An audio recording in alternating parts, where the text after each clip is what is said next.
That should be us. Let's just give it a minute because I'm going to have to mute it on my screen anyway. The usual story. Sorry, everyone. Um, as you can all see, we've got a surprise Wait, guest. Hi, we're live. Justin. Or we're not on, I don't think, because it's not coming up on my screen. Yeah, but it'll come up in a wee second. Okay. Sorry. There we go. There we go. Hello. Sorted. We're live.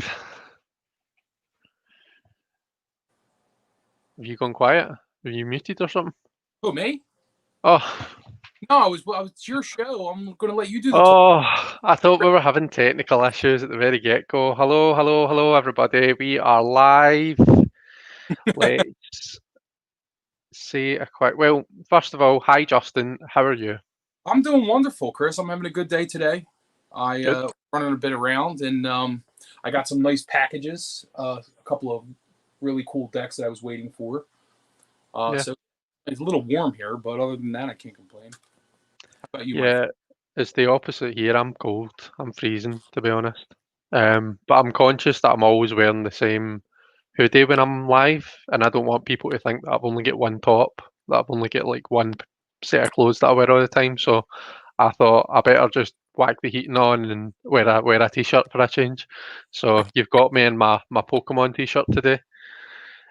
um, let's go down and say hi to everybody that's in the room. So I have Deanne from Blue Crescent Tarot's here. Jamie Kelly is here. Jax from Tarot Tales. Simon from the Hermit's Cave. Hi, Simon. Robin at Toadstool Tarot. And we've got Nerys with Wiccan222. So, hello to everyone who's here. Hopefully, I've not missed anyone there. I got that from that. I've just realised that you can get this participants list from your chat on YouTube. So before I was like struggling and try to scroll down the chat and not duplicate any names and all that. You can just click the three wee dots and go to participants and you get a nice wee list. So yeah, you learn something new every day. So how is everybody in the chat? What is the chat? What is everybody saying? So he's so good with the names. Yeah, see, Deanne, I've just given myself away. I could have just left it and made you think I'd somehow become an expert at YouTube, but that's unfortunately not the case. It says we don't want you to cold. Not to worry. I've instructed my fiance that I would like a cup of tea and I would like it between 9 and 9:30. So at some point, if you see me looking up over my screen and smiling weirdly, I'm smiling at him because he brought me my cuppa. I got. So that's happening. Oh, you've got your cuppa already. What are you drinking? Actually, I have. I've been on a chai tea kick. Oh, Vanilla chai though. I just buy Twinings. Like it's nothing fancy. Well, I guess it's a little fancy here because it's an import, but it's still right. it's like high end supermarket tea. But yeah, it's really good. I usually put a cinnamon stick, although today I didn't put a cinnamon stick. But it's really Right. packs a punch too. So Nice. Twinings is very fancy tea as far as I'm concerned. well, the Queen drinks it. I heard. I think she's. That's true. That's what I heard. I don't remember where I heard that, but I heard that she drinks Twinings. I think Oh. it was the CEO of the company on an interview one time. Right. Okay. Drinks it.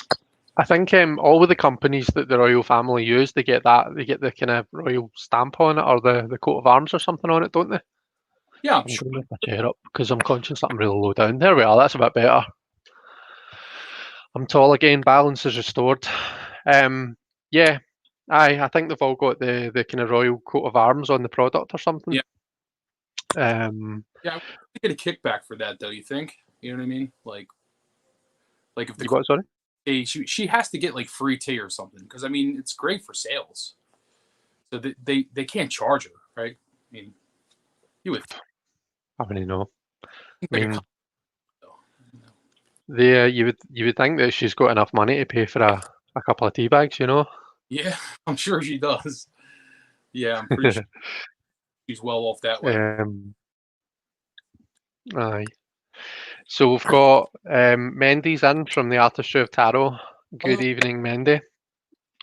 And for everyone who doesn't know, Mendy, Masha, and Jade are all going live later on now. Justin, you can correct me if I'm wrong here. It's 8 p.m. your time, isn't it? I believe so. It's 8 p.m. Yep. And it's Okay, so 8 p.m. Eastern Standard Time. Yeah. Say that again, sorry.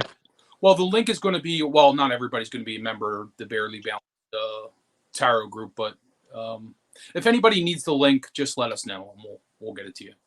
Yeah, Mendy, actually, I don't have the link handy. Mendy, it's Mendy. Mendy, see if I mod you, would you mind posting a wee link to it in the chat, and then that way anyone who wants to watch it can go in and set a wee reminder for themselves? That's a good idea. If you don't mind, Mendy, it means that, you know, might be people who are here who didn't realise, so they can pop on and watch. So we've got Mendy, we've got Zane from Tarot Token Witchery. Hi, Zane. Do you know, Justin, there's something, does anybody else hear something funny with Justin's audio? I think what it is your device is picking up me speaking, and I think when it's doing that whilst you're speaking, it cuts you out a wee bit. I think that might be what it is. Really? Yeah. I could get a headset. Do you want me to get a headset? If it's not going to be a pure pain in the ass for you to get one, then grab one and we can see if it sorts the issue. Just continue on, and I'll be right back. Okay? No worries. I'll hold the fort. Hold the fort.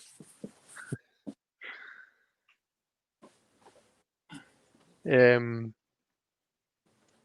Thank you so much, Mendy.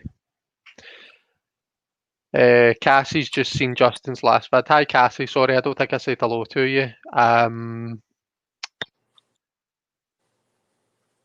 Well, that's some amazing facial hair going on. Has that been discussed yet? No. No, we've not got onto the topic of facial hair yet. I take it that you're talking about Justin, because on me this is just too lazy to shave. Who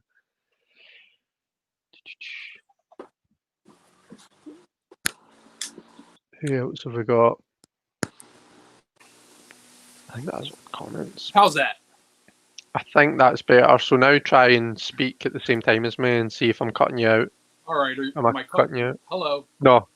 We're all good. I think that's what it's been. I think Yeah, sometimes when you're like, I've got to watch when I'm on live with people as well, if I'm using the built-in microphone and speakers. All sorted now. Well, it's funny. I used to use a headset all the time, especially like with an interview type situation. But the one time that I didn't use it, I was like, it's perfectly fine, and I listened to it, and it sounded okay. So I was like, I guess I don't need it. You know what I mean? But that's what I get for being arrogant. I think when you're on yourself, it'll be fine. It's when you're on with other people and there's audio coming out of your, your speakers. That's when it might be an issue. Who was talking about my facial hair? Don't worry. This is all about. Believe it was Mendy. This is like my, Moses coming down from the mountain look. You know what I mean? I've reached enlightenment, and I've grown a beard, and I even have a little gray in there somewhere. There we go. Just a little. Aye, but folks, remember the first time Moses came down from the mountain, he threw a fit and smashed the 10 Commandments into pieces. Is that Moses? Yeah, it was. Yes. So don't piss Justin off tonight, otherwise you'll go all Moses 1.1 on you. We have the 10, or the 15, the 10 Commandments. I think that was Mel Brooks or something, wasn't it? Don't know, was it? Classic movie. I think so. What film was that? I was like at the History of the World or something like that. Or he was like, I have the 15, the 10 Commandments. I don't remember exactly what it was, but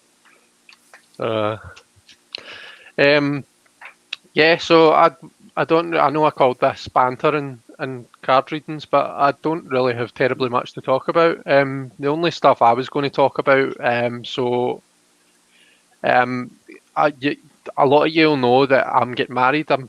I've got a wedding coming up. So I'm supposed to be getting married in February next year, February 21. But because of because of COVID, we're having to put in a backup plan basically. So we've penciled ourselves in for January 2022, and we'll make the decision closer to the time as to whether or not we we use the backup date or we use our initial date. But it's basically just if like the way things are just now, certainly in Scotland and I think the whole of the UK, you're not allowed to have a wedding with any more than 20 people. So we're both pretty certain that we don't want to go ahead with a wedding that's where we're only allowed 20 people, and that would include us and the humanist and any other people there. So I don't think that would be like a decent wedding. So we're going to yeah. So we're going to wait till closer to the time and then make the call as to whether we can change it or not. But better news. I've got so I've also, you've heard me talking about my wedding ring that I've designed, my bespoke wedding ring. So I've finally got the designs for it back, and I'm really pleased with the way it looks. We're keeping it a bit of a kind of on the down low secret, so we're not like kind of sending pictures to people or anything. But cat's out of the bag now. but yeah, I'm really pleased about how they look. So, but they are really nice. I saw them too. Yeah. So let's see what's happening in the chat. I just like to keep up. I'm going to try and use the chat here because I don't want you seeing all of my chins, just maybe one or two.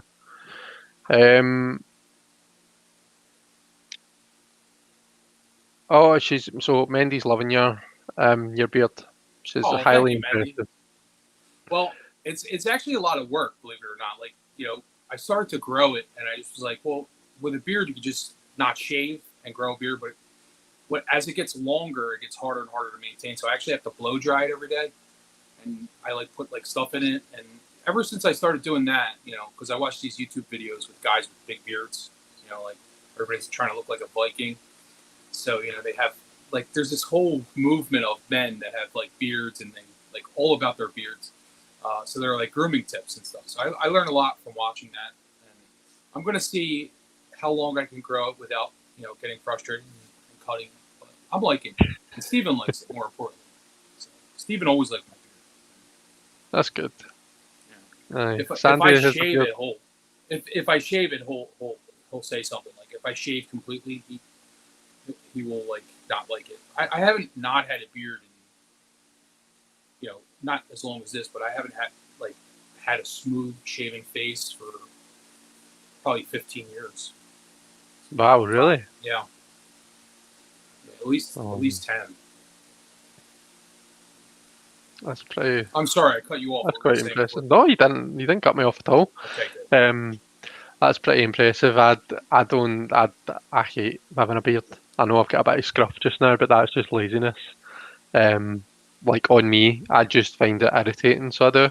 So I don't think I'll ever have one, to be honest. But Sandy's got a beard, so he has. Nice. So yeah. Artist 2. So have you gotten any cool decks in the last few days? Have you ordered anything aside from the ones you've been working with? I know you have the Carol Hertzer there. Yeah, so I've got the Carol Hertzer here, and that's what I'm going to use when we come on to doing some readings. In fact, you've just reminded me. See, if I put this on just now, then there we go. Oh. Yeah, I've got the Carol Hertzer, the Illuminated Two. I've got. I showed quite a few. So I got quite a few new decks in the past week or so. And I've showed them. I've put up a video on my channel. It's the response to Zane's tag, the hashtag recent 5 top 3 tarot. Yes. Is that right, Zane? Yes. Zane, if you want, you can post a wee link to that, so that people can check it out. A wee link to your original post. Fly. But yeah, I've shown off some of the decks in that, so I have. So yeah, a very good friend very kindly gifted some decks to me, Nice. for which I'm very grateful. So yeah. Well, I got a few decks myself. Actually, today alone, I got 3 in the mail. I'm trying to find them all because they're all scattered. So I'm kind of want to. Well, let me show you this one first. So and I already showed Mendy this, but I never got a Jodorowsky deck, and I really wanted one, but they're kind of scarce in the United States, like on eBay and Amazon. Only the minis available. But I found this company in Europe that sells them really cheap, so I got both the mini and the big one for like under $50, so that was nice. Yeah. So these are really cool. It's a Camwan, it's a Conbear style, but I always preferred the CBD. But then, so I liked that mini so much, and then I ordered another mini because I'm like, I don't really have too many minis. But not that this is my favorite deck in the world, but this is the Low Scarabeo Tarot de Marseille. Right. And it's just so tiny. It fits in the palm of my hands. The thing I don't really care about with this deck is that, it has the Low Scarabeo kind of multiple language borders, which is a bit annoying. Oh, right, okay. I really like the card backs, though. And then that's pretty nice. I'm just going to show you. So, but the artwork is pretty cool. I don't have the larger version of this, and I kind of want it now. But I really like the artwork. I just could really do without the borders. Yeah. But I mean, I guess you can't have everything, right? And actually, all the new decks I got were all Marseilles except for one. So I'm just going to show you the other deck I got was a vintage. Oh, Chris, what happened? Oh, I'm still here. I just made you big. Oh, I was like, don't leave me. So the other deck I got was this is the Fournier Tarot de Marseille, and this is a vintage one. I got this for like $15, plus I think $7 shipping, so it was like, $20-something, and it's in great condition. The box is intact. Cool. I just found it, and from the same guy, I got a vintage copy of the it's an Oswald Wirth deck, the full 78 cards from US Games. It's an early edition. Doesn't have a box though. I got that for like $7. Apparently he mailed them separately because I got this one today, and I thought that he forgot, the other deck. But I messaged him and said no, I had to send them separately. But this is really nice, and even the books are in really good condition. Yeah. So it was a really show good us some find. of the cards from it, Justin. Yeah, sure. The only thing I was a little bit, of course, yeah. You know me, I have ADD. You have to tell me these things. But I was surprised at how nice the book is. Like not one single crease in the book, which is really, really rare. But there's a newer version of this, which I also ordered, and I'm waiting for. I love Fournier decks because they're smaller. They're even smaller than like the Tarot Classic. They are about the width of a playing card, but just slightly longer. You know what I mean? Yeah. But really, really beautiful deck, and I'll show you the backs. These cool backs. Lovely. The colors are really nice. Yeah, exactly. And this is one I wanted for a long time, and I just never got it. The camera angle's kind of weird today. But I found that vintage copy for so cheap, and then of course when I got the vintage, I was like, well, I want to order a newer deck so that I can use it. You know what I mean? Because I probably won't use this too much. The only thing I can say about it is this deck, it was so cheap and almost too good to be true, but it has kind of a like an old book smell to it. You know what I mean? And I don't know if that's something like I could just let them air out or what, but it doesn't have like any mold or anything on it. It just, you can tell they're old just by the smell of them. And I have one other deck that's like that, and I just don't mix it with my other cards, so I'll keep it separately. You know what I mean? Like just in case it's something that's contagious. I do the same thing with my books. Like I'll because I buy a lot of used books. Sometimes I'll find like a really good book that I just want to read, and I'll get it, and it smells like a little funky, and I'll just keep it in a plastic Ziploc bag and put it on my shelf. I'm like a little nuts because I feel like that could kind of contaminate your other books, I wonder. I don't know that to be true, but so that's safe and sorry, yeah. And then just I had this for a few weeks. This is the Spanish. I'll just show you really quickly. Sorry, I'll put you back on solo. This is the Spanish Tarot de Marseille, so from Fournier as well, and this is vintage. And they actually have the English and Spanish titles back. Most people are going to be familiar with these, but I actually really like this artwork. And it's just a really cool Marseille, and then the other one I got was also Foreigner. I've been on sort of a Foreigner kick. Was the Tarot Bulby, which is a really fascinating deck. Actually, it's it uses the Utis Picard minor system. So, you know, in Utis Picard, you know, cups are air and swords are water, which is a bit strange and different for us, but it's sort of like the Spanish tradition, I think.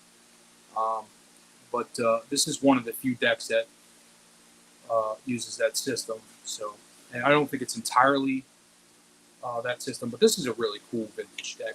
And these are the backs. This is an old classic. I can't get used to this card anymore. But nice. yeah, and you know they're very Kabbalistic and cool. You know, they have a lot of Hebrew symbolism and stuff like that.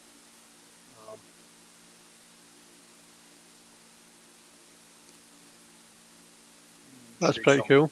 Yeah, not bad. Anyway, sorry, I hijacked your show here. Cool. Just give you an example of the like cups being air. So this is almost like Marseille-ish with the vines growing and so forth. Yeah. But you know, cups is air to the Picard system, which that's very interesting. That is quite unusual. Like, I mean, some people struggle when they make swords fire and wands there. Do you know what I mean? So I can only imagine making cups there. That makes more sense to me because in traditional magic, you know, the dagger and the sword was fire. You know, but actually, Kelly Fitzgerald from the Truth and Story, who everybody knows and loves, I watched her walkthrough of the Utis Picard decks. You know, she had a few of them, and she mentioned that you know part of the thought process behind the swords being water was that you know swords being the suit of difficulty and the sort of the suit of challenge sort of causes like tears, you know, like through those struggles it produces a lot of tears. But then I thought also swords, you know, have caused a lot of tears in general, like you know through violence and things like that. So you know there is meaning behind it. It's just a little different to us. But anyway. Yeah. It's pretty cool. Yeah, not bad. Robin's got himself a blushing fool. So Melissa helped me nab it, and it's on the way. Keeping us all posted on what he thinks of it. That'll be cool. I'm waiting for my blue box from Brain. I purchased the blue box. Brain gave me a really generous and good deal on it, so I'm looking forward to getting that. It's not a blushing fool, but I don't really have a desire to get a blushing fool. I think that the deck that I got is like identical in quality. It doesn't have the copyright and so forth, and it is a blue box. Yeah, it just doesn't have the blemishes on the fool, and for me that's really inconsequential. So I've saved a bunch of money by just getting sort of like the equivalent of that without being a blushing fool. It's like the no frills version, you know, but that's fine with me. So. Yeah. I'm just kind of scrolling back through the comments here. So Nerys, that's so exciting. I hope it can happen in February. Yeah, me too, Nerys. Thank you. Halloween is coming. You two can sport an impressive beard.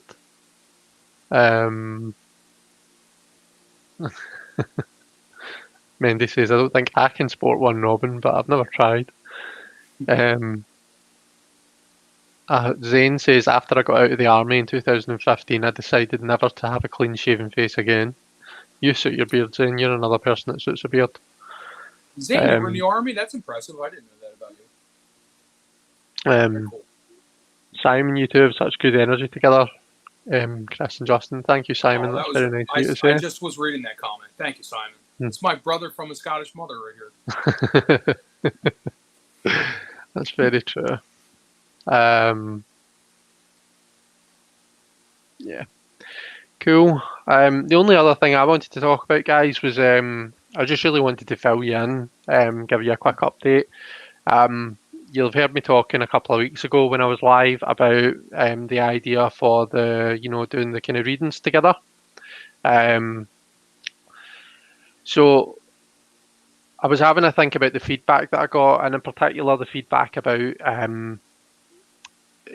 not being able to put there not being enough characters to be able to put a reading, and just how awkward it might be to have to put almost like a full reading in one comment. And I mean, the last thing I want to do is make it awkward for people, because that nobody will get anything out of it that way. So what I'm thinking now is, so the first thing I've thought of a name, round table readings, is the name that I've kind of come up with for it. So the thinking behind that is the story of Arthur, and how, and historically,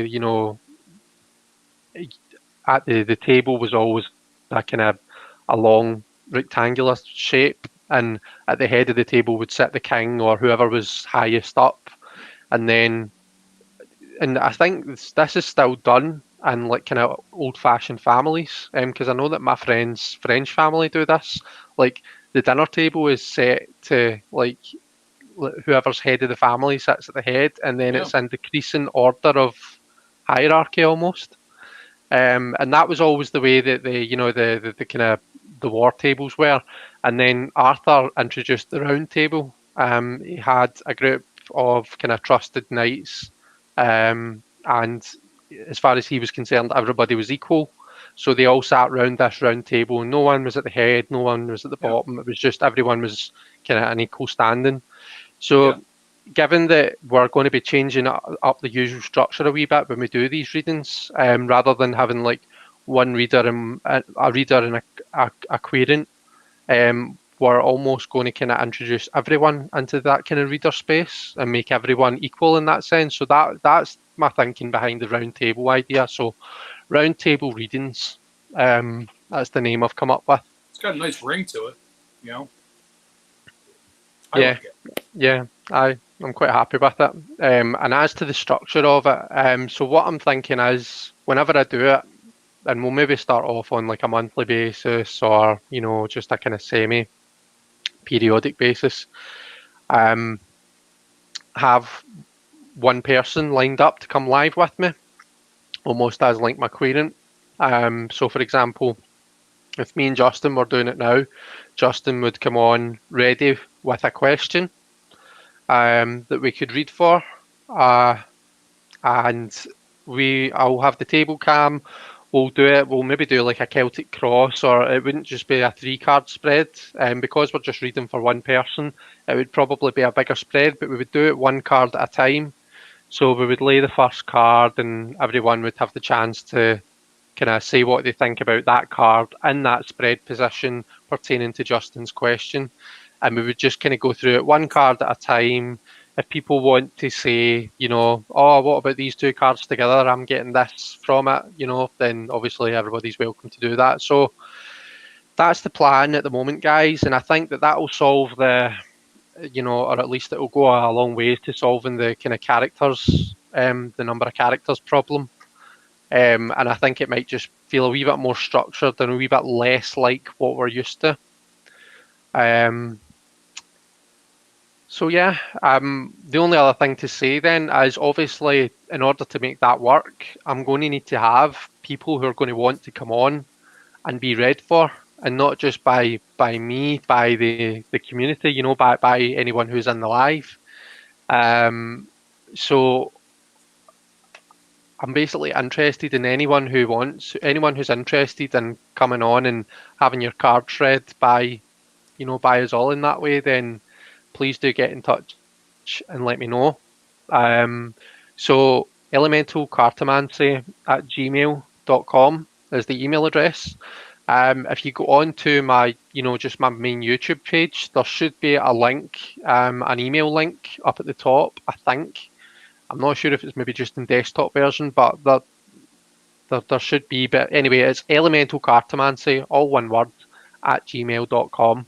So if you're interested, then get in touch, send me a wee email, or if you've got me on like Facebook or some other like Glide or something, just send me a wee message and let me know that you're interested, and we can kind of go about it that way. So yeah, I'm appealing for. Everybody seems to. Well, I didn't mean to interrupt you. I was just letting you know that I'm reading the comments, and everybody seems to like the idea. So yeah.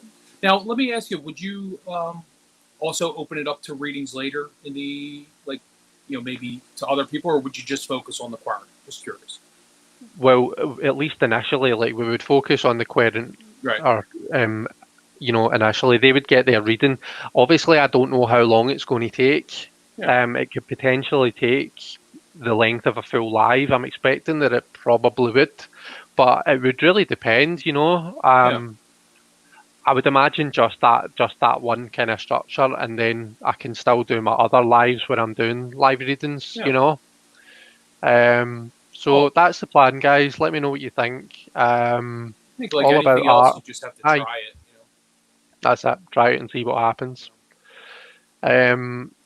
Robin's saying, I had an idea you could do pop in, pop out windows in your StreamYard with participants having limited time shares and then exiting. Yeah, so that's kind of in line with the idea of doing the smaller readings. So I think because of the character space issue, Robin, I think I'm coming away from that. Because that was an issue that I couldn't really get by. So that's the plan for now. So yeah, anyone who's interested in coming on alive and doing this with me, then please let me know. I've already volunteered to be the first sacrificial lamb. So yeah, I didn't want to put you in the spot then and put that out there, but no, yeah, Justin's going to be my first querent, so I'm not sure when it's going to kick off, but yeah, if it all goes tits up in the air, then it's Justin's fault. You heard Correct. it here. That's right. Right. We'll do it. So have you got anything else that you wanted to show us, Justin, or you wanted to chat about? No, I think the only other deck I got was but I didn't even open it yet, was the Hush Tarot. This is one I passed by so many times, on Amazon and wherever. But I sold Nancy Texas Rose. She's been using it a lot. And she showed her cards, and I was like, it's got a lot of nature scenes in it. And I've been really attracted. I don't know if it's the fall because I spend a lot of time outdoors this time of year. I spend a lot of time outdoors anyway, but the fall especially. And I'm just sort of being connected to nature. And I saw it sort of in a new light through Nancy's, through her eyes. So I was like, I want that. And the other deck that I really like is that Oak, Ash, and Thorn, I think it's called. That deck is beautiful. And I'm just like trying my best not to buy any more decks, but I think that's one I'm going to have to get. So great. Yeah. I saw that you got Crystal Skull Tarot as well. Oh yeah, I showed that in my video yesterday. On your video, yeah, that's really exciting. Very happy for Jess, and it turned out really well. And the book is phenomenal. So really interesting, and I find it's kind of like that deck has a lot of layers to it. It's like you look at it at first, and it just seems like pictures of crystal skulls. But then the deeper you go into the pictures, the more you see the symbolism. And then when you read Rachel's words, and she points out a lot of similarities. Like, for instance, I know that in the full card, she uses a green skull, and green is the color of optimism and so forth. But that same skull is used in the Empress again. So, and Rachel was talking about all the various ways that could be useful in reading, things like that. See a story progress, or So it's a different kind of deck. It's different than what we're used to, which I like about it. And I don't have many photographic decks, but I did really enjoy that. And it's also, you could tell it's very close to Jesse's heart. It's a project that she felt very passionate about, and every little thing included in it. She's integrated knitting into it because she's big into knitting and things like that. So, she's integrated that into it as well. And it's just very personal for her, I think. And it shows. So I like it for that reason alone, but it's also a really cool deck as well. Aye, that's pretty exciting. Yeah.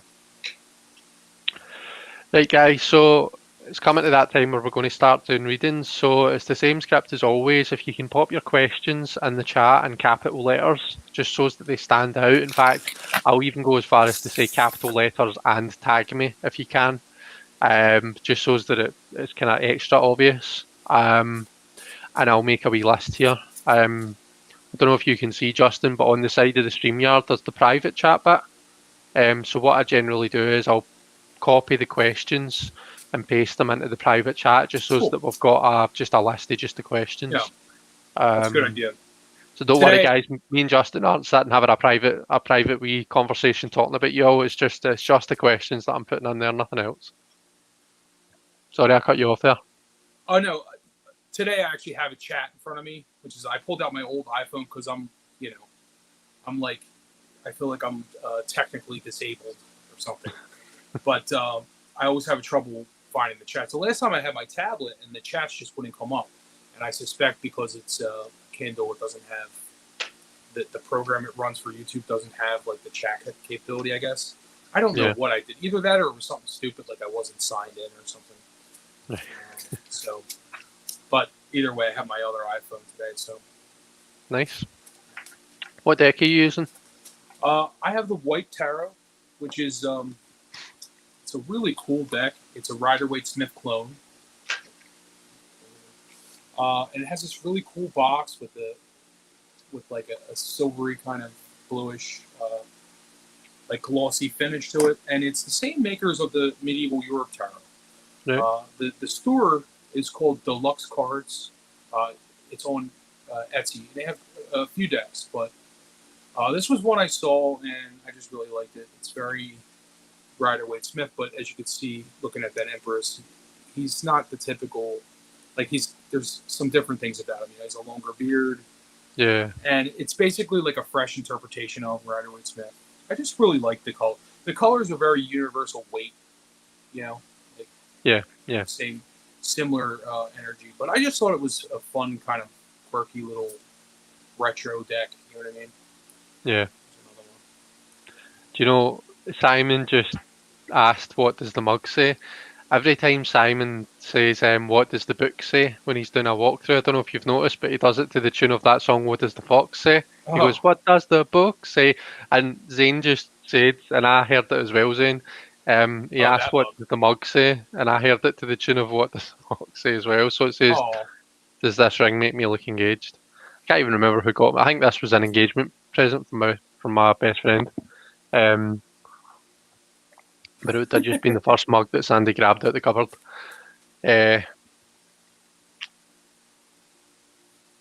Love to see how the Medieval Europe deck reads. It has some extra cards in it, some astrological cards in it, but otherwise there's some Rider-Waite-Smith in there and I'm going by memory, obviously, but there's some Rider-Waite-Smith and some like older style type stuff in it as well. But it's pretty RWS, I think, as far as reading. I just think they swapped out Strength and Justice, and they've added a couple of planets, like a little mini oracle kind of in between the minors and the majors. Cool. It's a nice thick deck and very good quality. Nice. I'm reading with the Illuminated, the Carol Kurtzer Illuminated Two tarot. Well, I say that I don't appear to have. We've not got any questions yet, so maybe I won't be reading with it. Who knows? So yeah, guys, any questions that you want read for, just pop them in capitals. I don't see any questions, so if anyone has done a question already, then what to do is sometimes capital letters creates an issue. So if you have already done one and it's not showing up, pop it in normal small letters for me, but tag me in it. Tag at Elemental Cartomancy, and I'll try and pick it up.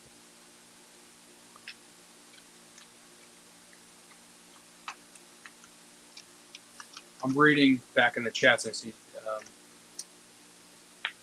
Zane has said, same, Justin. I'm trying to figure out why, or if it was another Justin he was talking to. What's that, sorry? Where's that? Zane he said, same, Justin, and I'm trying to figure out if there's either another Justin in the chat or he agreed with something. No, he was talking to you. It was something you said, and now I can't remember what it was. Oh. But I remember seeing it pop up. Zane.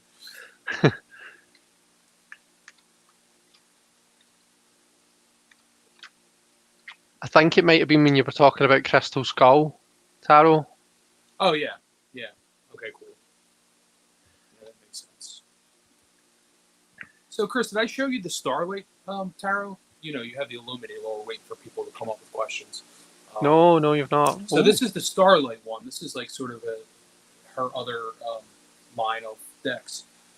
And first of all, comes in this like little posh little astrological bag. Her bags have gotten nicer. I saw some of her bags. I know I saw one of the fire. What's her deck? Fire something. They come with really nice like red bags. Right. Very similar style. I'm trying to find like a good one to show here. Okay, here's the full. It's just more. It's bluer. You know what I mean? So it's the same. It's a similar art style, but everything is just blue and Starlight is the theme. Yeah, it's lovely. And these are smaller, by the way, too. They're like not bridge size, but they're like Trump. I guess Trump size would be the word. Similar to like the CS Tower Make It and Cut, you know, like that size. Okay. Maybe just a tad smaller. Right. Okay. It's really, really nice. It stands out. Like just the colours really pop on it. Really nice, don't they? Yeah. I really love this deck. I think. I mean, I love this one and the Illuminated other one that I have, which is really beautiful. And yeah, I like them both equally, but I think I use this more, the Starlight, just because it's small. Sometimes, like if I just want a smaller deck to use, I'll just grab it. But I really do. Yeah. Like this. Okay. We've got a question from Mendy. Hey, Mendy. So, in fact, I can just stick it on there. So she says, how am I going to feel about my daughter's college choices in the next few months? Okay. So that's exciting. Is your daughter just going off to college, Mendy, or is she kind of picking between subjects at college? It's exciting anyway. It's an exciting time for her. I miss those days. At college? Yeah, it's just. I mean, I kind of feel sorry for like the kids just starting college now because you know a lot of them are getting kind of robbed of their college experience. Like at least for the first year. Hopefully, kicks back in for the next year. But I had a great time in college. I loved it.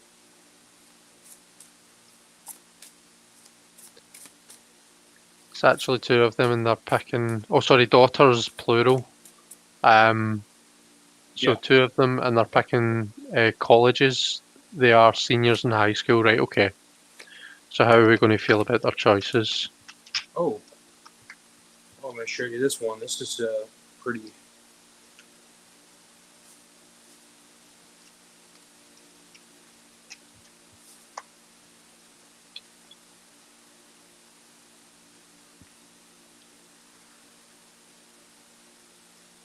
I'm trying to use my fancy little card holder today. Yeah. I'm enjoying the cards that I've pulled, but I'm going to move Mendy's question out your way there. So the first card is the Hierophant. It's flipped here, but this is the first one, and this is the last one. So I mean, what a card! I mean, you have the Hierophant, which is all about education and learning and things like that. So you have school represented there. Then you have the Choice represented in the Two of Swords, and you have the Four of Cups here, which is so for me, I don't know. Four of Cups is like all about being jaded or not being stimulated by things. So I think that you're going to be so exhausted, Bendy, by the whole process that you're just going to be relieved that they've picked their choice and that they've kind of like gone with it, and you're just like spent because it's an exhausting process.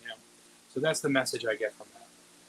It's pretty simple, but you have the school represented, you have the choice, and then you just be like, oh my God, I just can't take anymore. So I think that's sort of what I see in the cards. Cool. Go ahead, Chris. Right. You go. The cards that I've pulled, so I've pulled the Empress and the King of Pentacles, first of all, right? Well, actually, no, these were cards 1, 1, and 3, right? So the Empress is showing you being that kind of mama bear type energy, you know. You're kind of stuck between wanting to be like that kind of maternal nurturing way, but also wanting to kind of make sure that everything's on track, a bit more like we see with this King of Pentacles, making sure everything's on track, making sure that they're making choices that are going to give them the best possible chances for the future. King of Pentacles is kind of like what I would see as the outcome card, or the kind of casting into the future card, you know. So things are looking pretty stable, things are looking pretty good. So I don't think that there's anything to worry about. Now, what made me chuckle was the advice card. High Priestess. Keep stum. Keep it to yourself, Mendy. If you're frustrated, or if you're maybe feeling the need to say something, but you think, oh, is this going to cause an argument? Keep it to yourself. That seems to be the advice that the cards are giving there. High Priestess obviously being that kind of more, I'm hesitating now to say masculine and feminine, but divine feminine, that more kind of receptive energy, you know. She sits and she gestates, you know. It's that gestation card. She's a thinker. She's not really one for exchanging long dialogue. And she's sitting in that advice position. So yeah, I can see that, you know, that you're that Empress sitting there. I feel as though I say Empress really funny. Empress. You're the Empress sitting there. You know, you're the mama who just wants to kind of look after her babies. The future's looking pretty stable and secure. So don't you know. Just a suggestion, but there might be times when you feel yourself having to kind of choose between when to, you know, when to say something and when to keep it to yourself. She said, that's easier said than done, Chris. You try keeping your opinions to yourself when you have two 18-year-old girls. Yep, I don't envy you at all. I can only imagine.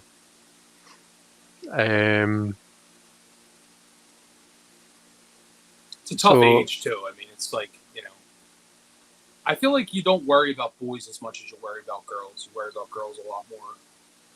I know. Especially 18 and they're going off into a new place, and you know, being a mother, it's very stressful. I know it is, and I already know Mendy's like a very kind of nurturing type mother. You know what I mean? Yeah. So she's probably like one of those mothers that just like absolutely lives for her kids, and she's probably like going to have separation anxiety, and it's going to be just an exhausting process. But eventually, like, I feel like you're going to kind of like just give into the whole situation and just go with it, and just because you don't have a choice. Number one, number two, it's just going to be. It's kind of like, you know, closing your eyes and hopping on a roller coaster or something. You know what I mean? Just like kind of go with the flow. Yeah. There's always going to be that time, Mendy, when they come back to you and they say, "Mum, I need your advice." So, yeah. But everything's looking pretty stable. So I hope that at least puts your mind to rest a wee bit. Puts your mind at rest a wee bit. Oh, I can't speak today. You're going to have to start speaking for me, Justin. Oh, I have a hard enough time speaking for myself. You're doing a good job. Thank you. If anyone else, so with Sage Advice Tarot, hi there. If anyone else has a question they want us to read for, then please pop it in capitals. If capitals isn't working, like if we're not seeing it, then pop it in small letters, but tag me in it. You're very welcome, Mendy. Mendy says thanks, Chris and Justin. Of course.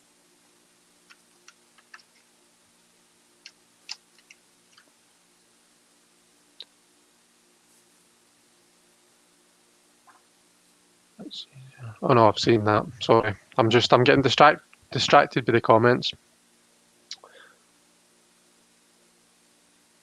Toadstool Tarot question: should I stay or should I go? Now there's another tune you're putting in our heads there.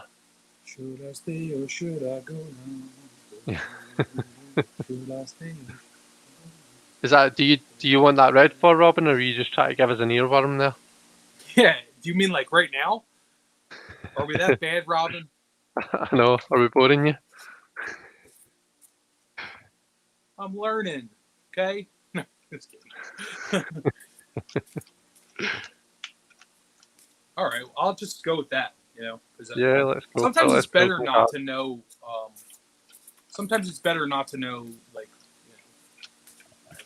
Yeah. I don't know why I'm shuffling it this way. I'm like shuffling these cards this way, like they're because I'm so used to shuffling one of my gigantic decks.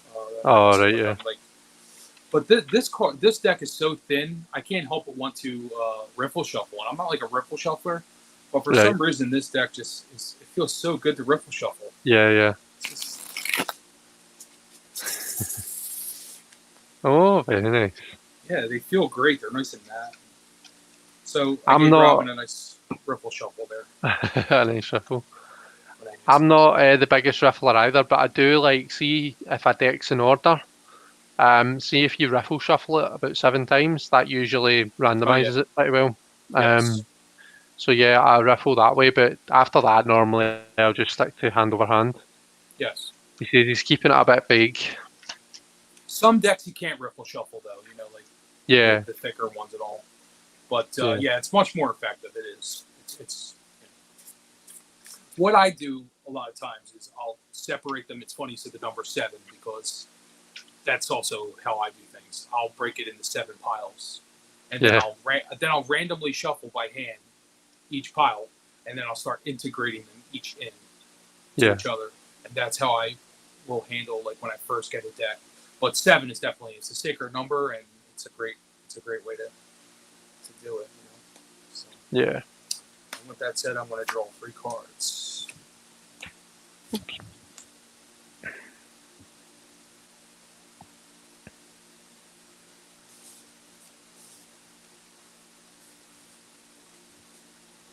Okay, I'm going to say the hell with that folder because I try to use it, but it just makes it more difficult. So this is the first here. This is the first card. It's reversed. So the moon card, it's one of them cards that, specifics is like everything with the moon because it's such a big archetype. You know what I mean? I mean, it's receptivity, it's mystery. But, I see a lot of times with the moon, like with the imagery in the moon, for instance, you see sort of the animals and everything is like sort of controlled by the moon. And the moon has great power over us. We don't realize like how much influence the moon has over us, but it controls the tides. It can control moods and things like that. And it's also linked with lunacy, too, in a traditional sense. Depression, things like that. But I feel like, in that type of situation, I feel like maybe it's something that is maybe making you, maybe driving you a little nuts, like it's digging at you, this whatever it is, because that's the sense I get with the moon. You know what I mean? It's like it's sort of like your animalistic instincts kind of kick in, that type of thing. That's the energy I see with the moon, and I have a strong connection myself with the moon, and I pay a lot of attention to the moon.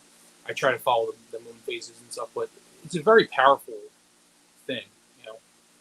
It's also, like I said, specifics are big with that. And then obviously you have the balance here of the, sort of juggling some things, possibly, maybe it's just a choice or a decision that you have to make. Maybe it's the decision you're talking about, and it's something that you're struggling about, and you're feeling very unfocused, and just really having a hard time sort of figuring things out, and so I think the advice for any of this is just very practical advice. Is just, it's like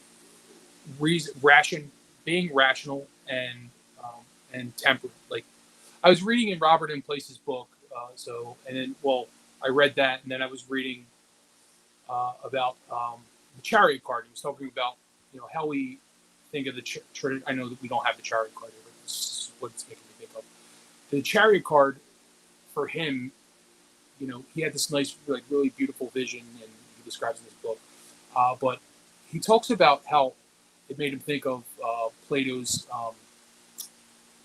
Phaedron, where they described, like, the human soul as a chariot drawn by a dark horse and a light horse. But it's so the dark horse is like making bad choices, and the light horse is making good choices.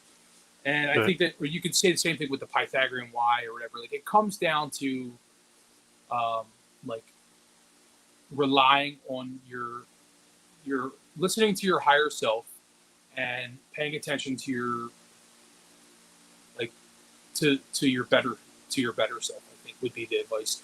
Because it's, you know, if you're feeling like, you know, maybe you are maybe literally driven mad by whatever's bothering you, and that you're, you know, struggling with the choices, but you can't really see the, you know, the forest for the trees, or you can't. It's something that you can't really put your hand on for whatever reason, because emotion and things are clouding your judgment time. I think it's best to just maybe, you know, go, like, withdraw maybe in and do some meditation, spend some time with yourself, but focus on virtue. You know what I mean? Like, being more virtuous, and because, like, virtue, it's like Robert M. Play. I'm on a Robert M. Place kick, so of course this is where my head is at. But, like, virtue is the true food of the soul. You know, it's like doing good and being a good person, and, like, you know, practicing, like, that kind of high magic to better yourself and to get on the right track. You know, where with respect to the way you're thinking, controlling.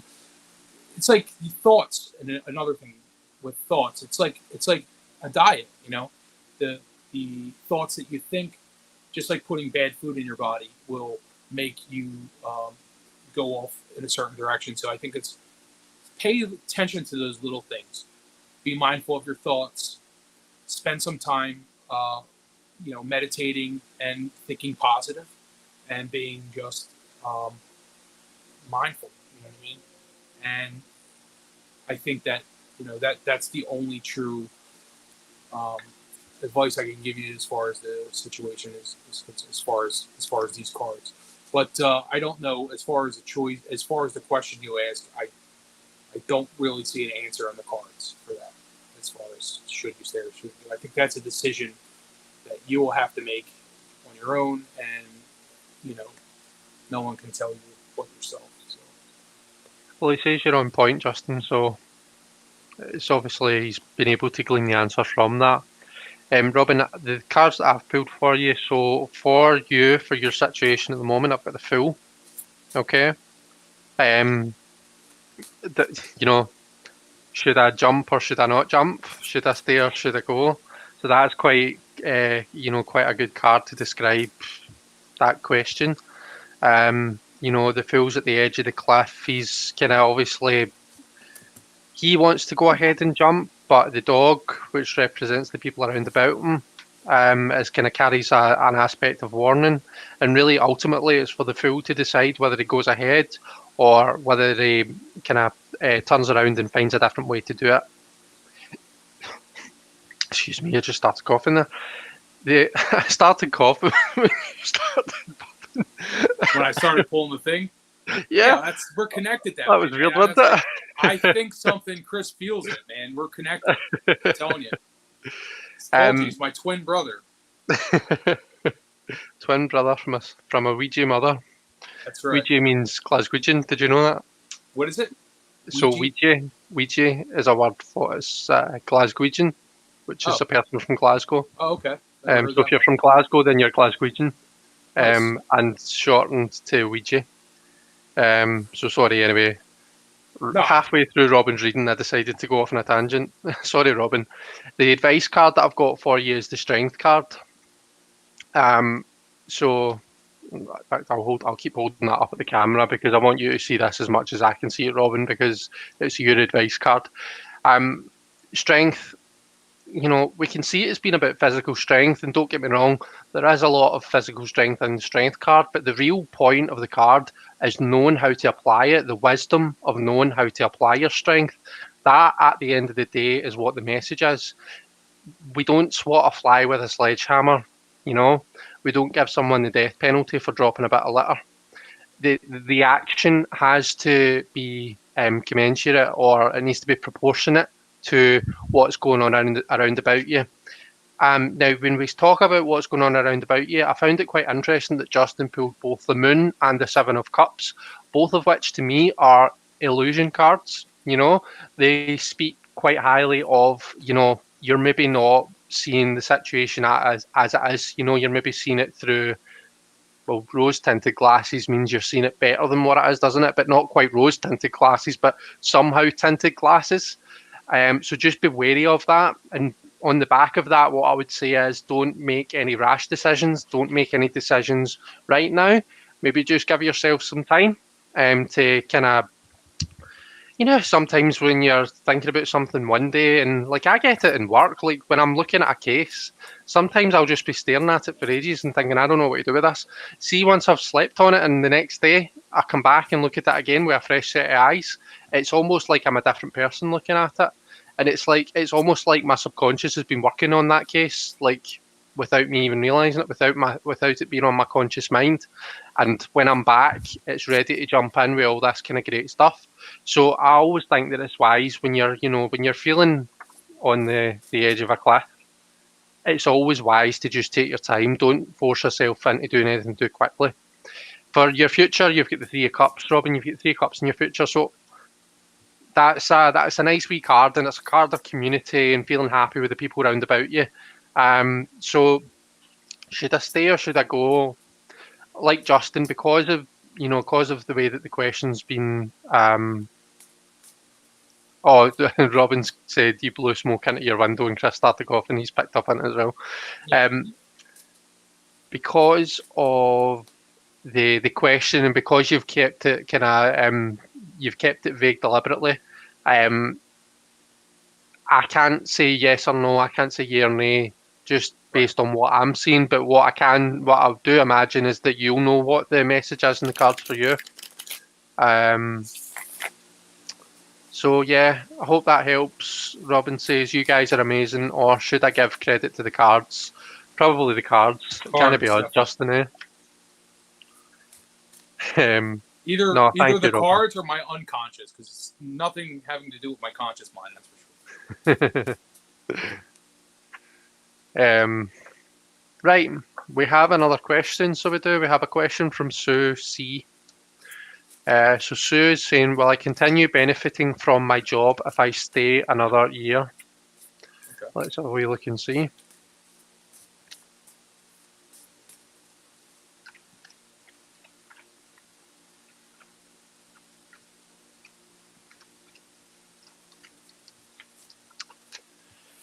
So if anyone else has a question that they want read for, pop it in the chat just now. If we don't get any more questions, then what I'll maybe do is we might just call it a day shortly, because that's been on for an hour now. Mendy, did you see Mendy's comment? What?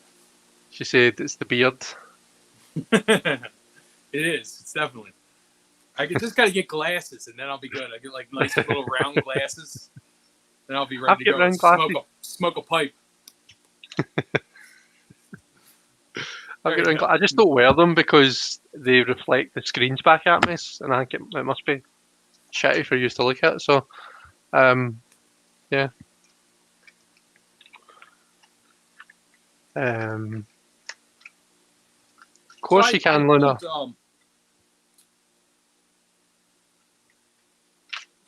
So if I stay in my job another year, I don't see the question, but that's okay. Well, sorry, let me make it big for you. Will I continue benefiting? Will I continue benefiting from my job if I stay another year?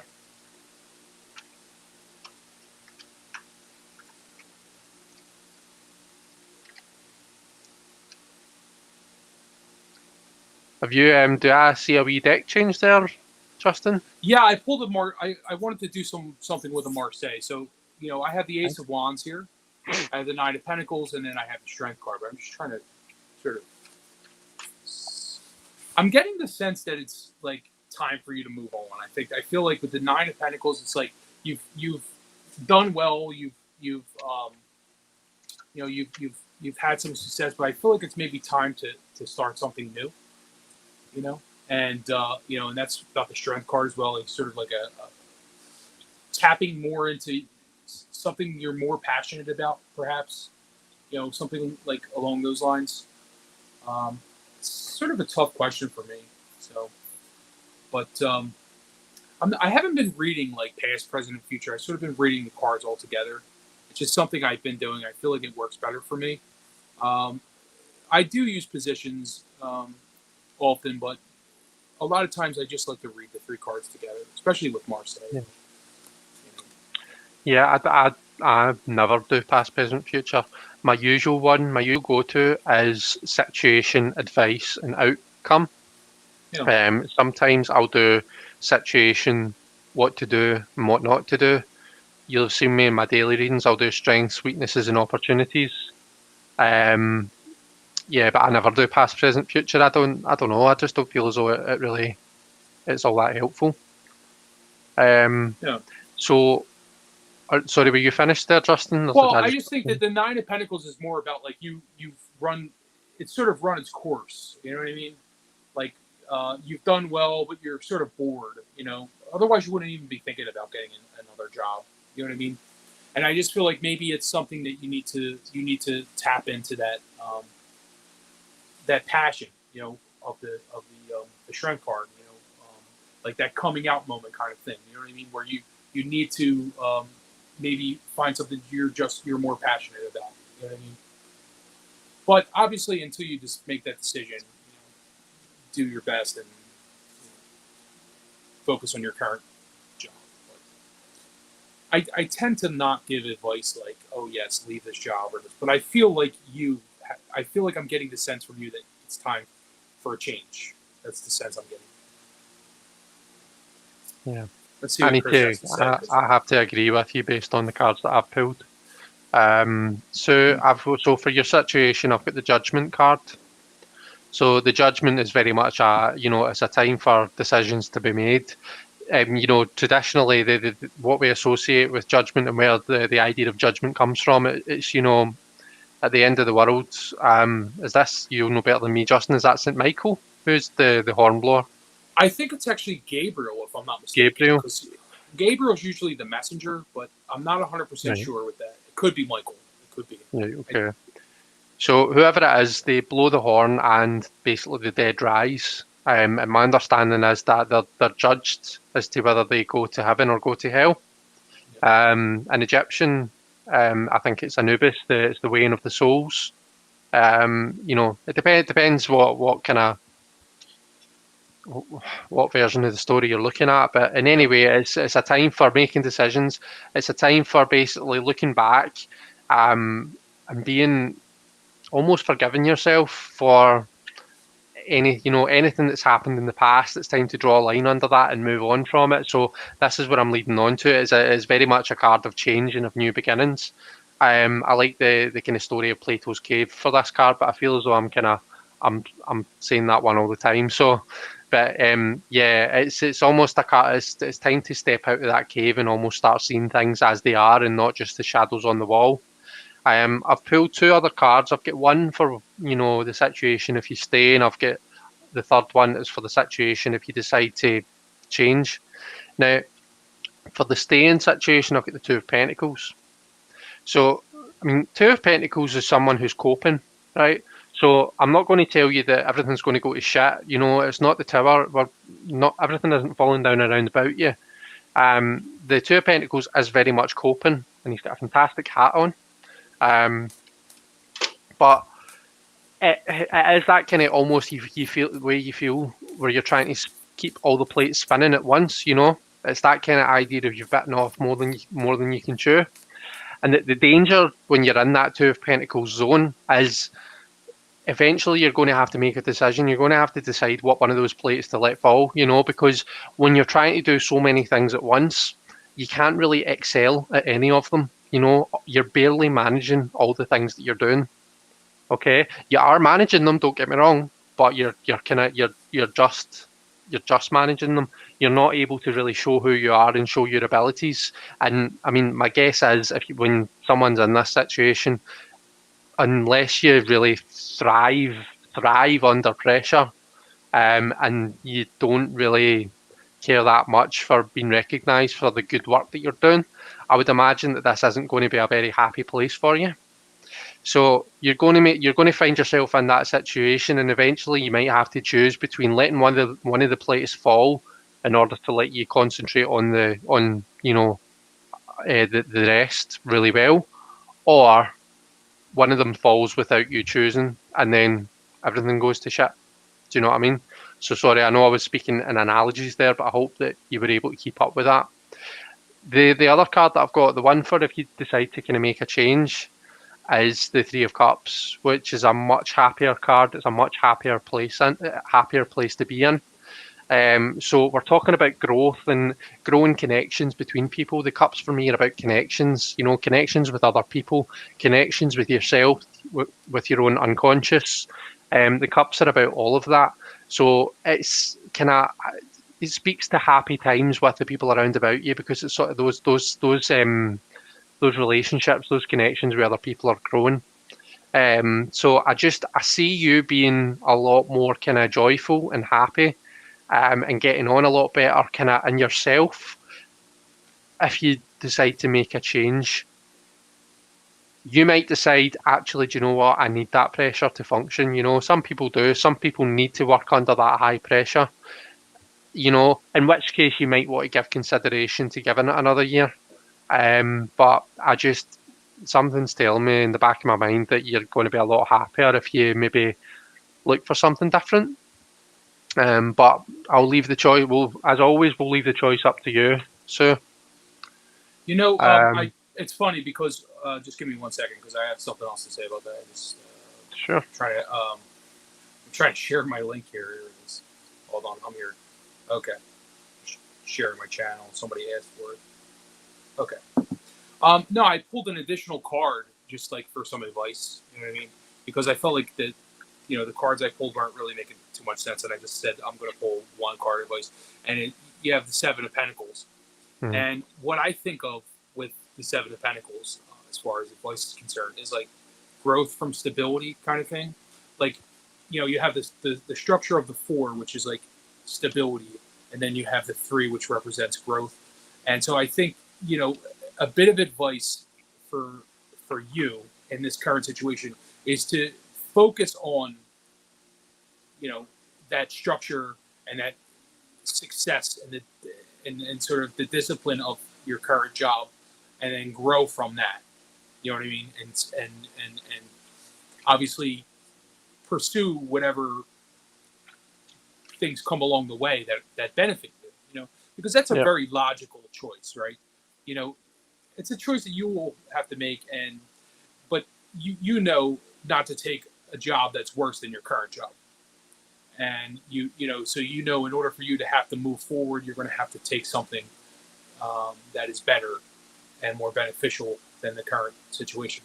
So apply that kind of logic to the situation. But I think the advice from this card is to focus on that stability of this job, and that advances and success will come from that. You know what I mean? Like opportunities, in other words, will come from that. Perfect. I've dug out a wee Marseille deck, Justin.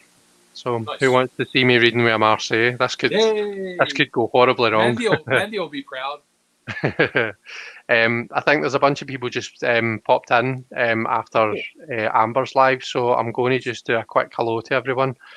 So hi Ben, how you doing? Diane, you've been here the whole time. We've got Jen's Balanced Tarot. Hi Jen, how are you? Jen.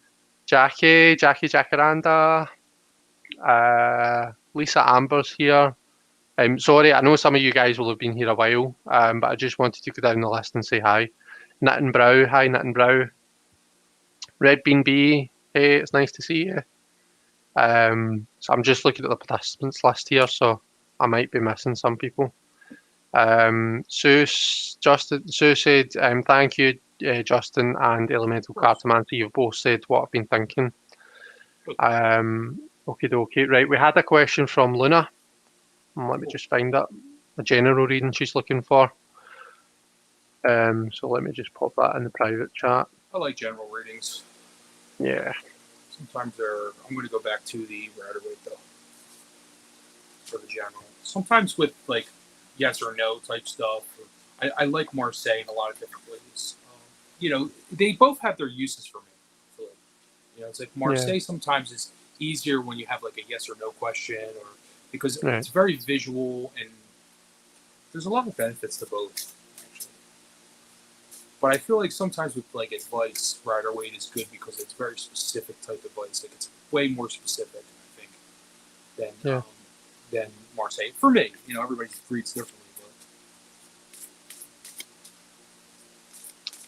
Cool.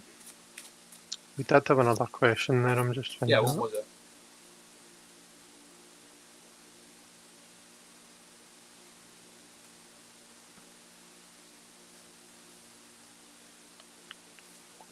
Got a question here from Knitting Brow. Starting to work with ancestors. Okay. So we've got Luna's general reading first.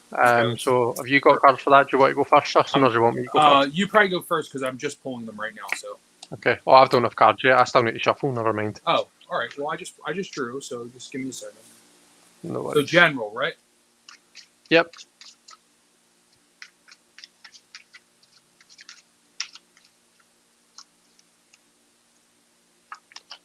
Knitting Brow's name's Gerald. Okay, Gerald. That's who the general reading's for, Gerald, right? No. Oh. The general reading's for Luna. Okay. Luna Eclipse.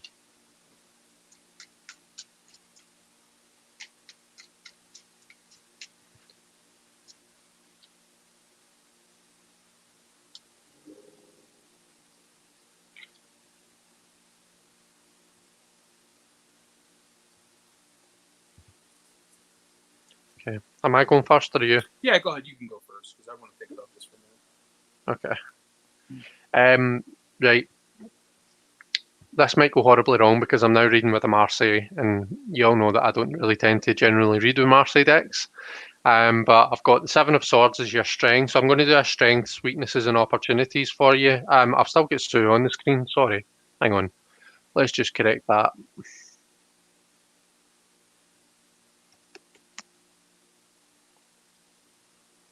Oh, where are you? Ginger Face here as well. Hiya. Oh, do you know what? We know what the question is. We know it's a general, so I'm just going to do that to hide it. Right, sorry. Strengths. Seven of Swords. Okay. So we can look at this in a couple of ways. We can look at this as kind of assessment in the realm of the mind and the realm of the intellect. So really looking at things and assessing them in an intellectual way. What that's telling me, Luna, is that you're a thinker and you're good at analysing situations. Traditionally, what we see in the Seven of Swords, that's probably the thing that I shouldn't do when I'm reading Marseille, is think back to the old RWS system. But we see the guy and almost looks like he's stealing swords. So it does. So a lot of it is associated with being the card associated with dishonesty or theft. But Justin said something to me a couple of weeks ago that really blew my mind, and I've really kind of drawn from it since. If you look again at that Seven of Swords, you can see just at the side of the card, there's like an encampment, and it almost looks like an army encampment, and that makes you think, right, okay, well, there's an army sleeping there, and he's taking away all of the swords. So to me, that, and I think you might have said this to me as well, Justin, he's almost like an enemy, and he knows that he can't beat them head on. He's outnumbered, like really outnumbered. What he's got to do is disarm them. He's got to be crafty, he's got to be clever about it, he's got to think of an alternative way to approach the situation. So not only are you intelligent, not only are you good at analysing situations, but it tells me that you're a good problem solver, you're a good thinker, and you're good at coming up with new innovative ways to solve problems. So that's what that card says to me. That's a strength that I'm seeing for you, Luna. Now, it might be that you've got something in mind that you've got coming up where that strength might come in useful. What I do with this particular spread for myself is I do this as a daily spread. Every day I pull 3 cards, strengths, weaknesses, and opportunities. And then, as you'll see at the end, I kind of put them together and come up with an overriding theme. I do that for the day. I think, like, how can I apply myself today? So that's kind of that's what I'm seeing as strengths. Now, weaknesses, we've got the 4 of Pentacles. Now, 4 is a card of stability. Pentacles being the realm of the material world. You know, it's our kind of safety blanket, it's our security, it's the things that kind of, you know, when everything else goes to shit, that's what we've got to fall back on. Some people look at the Pentacles as being the culmination of the other 3 suits, you know. So, yeah, we've got stability in the material world. Some of us might like to kind of see that kind of miser type energy in this card. And I guess sometimes it can be. And if it's coming up as a weakness, then maybe that's something that we need to look at. It's not so much about being miserable. I think it's more a fear of loss. So one card that I really like that depicts the 4 of Pentacles is the Light Seers.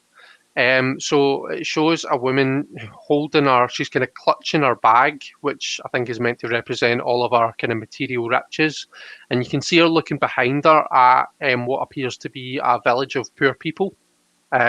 People who don't really have much, but they're out playing and enjoying themselves and having fun. And she's kind of looking back and clutching her riches and thinking, oh gosh, I don't want to end up like them, you know. So she's almost clutching too tightly onto what she's got for a fear of loss. So that maybe might be a shadow that you want to consider working with there, Luna. So you can decide for you whether that makes sense. As an opportunity, we've got another Swords card coming up. We've got the Queen of Swords. Okay, so Queen of Swords is not someone you want to mess with. No bullshit happening with the Queen of Swords. So Queens, it's all about. I like to think of them as being like the kind of either the mother bears or the kind of coaches. You know, they kind of they're helpers, they're teachers. They kind of almost like guide the pages into becoming the knights. Is the way I like to look at it. The Queen of Swords is an amazing asset if you're willing to listen and if you're willing to take responsibility for your own decisions. Okay, the Queen doesn't really have much time for people who are going to, you know, silly sally about. They're not going to be responsible for the decisions that they make. The Queen, not only does she kind of, so not only is she into that cause and effect thing where she, you know, any decision that she makes, it's thought through and she's kind of looked forward to say, right, well, what are the possible consequences going to be? But another thing that she really excels at is looking behind her and saying, right, okay, well, what's happened to me in the past? I've tried this before. What happened then? What was the outcome then? And, you know, if I want to make it different, what can I do differently? You know, it's all about that kind of analytical kind of way of looking at things. She's coming up as an opportunity for you. So whether you're going to have the opportunity to kind of embody that energy yourself or whether you're going to come across someone who's really going to help you in that way. Given that the 7 of Swords came up as a strength for you though, I would expect to see you in the kind of mentoring role there, and that kind of teacher role. So the last thing that I do with these strengths, weakness, opportunities reading is I kind of add them up and come up with a kind of overall number. So we've got the 7 plus the 4 gives us 11. The Queen is 13 because 11, 12, 13, 14. So what did we say? 11 and 13 is 24. My math's right, Justin? Yeah, I think so. So it's 6, right?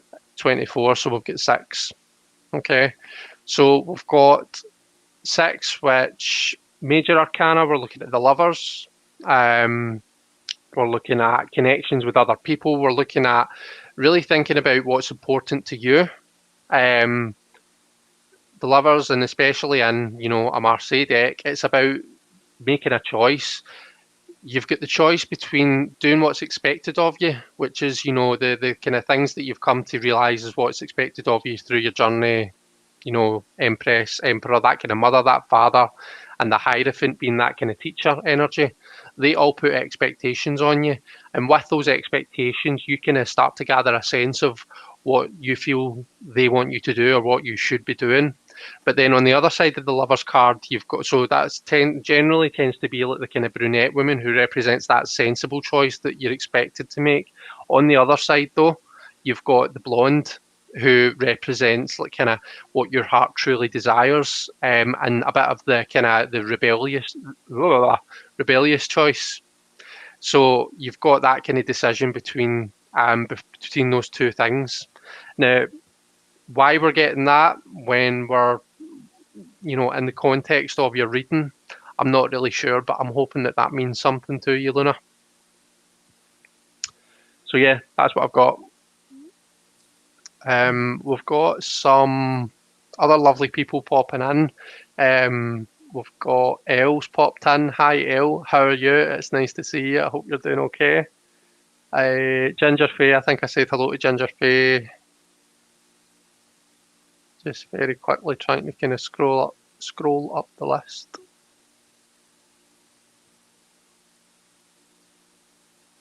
All right, so these are my cards here. Oh, sorry, you've still to read. Yeah. Sorry. I'm like, hello. No. There you go. I'll even give you the big screen, Justin. No. Oh, God, thank you. So these are the cards I got. And so general readings, it's kind of vague, right? But these are the 3 cards I got. So, I can't help but to do like a past, present, and future kind of thing. So, I see with the 9 of Wands, you're feeling a bit sort of beat up. You have been through quite a lot. Maybe it's at work, could be in general. But, you have that sort of competition type energy in the element of fire. And you just see this guy standing guard here.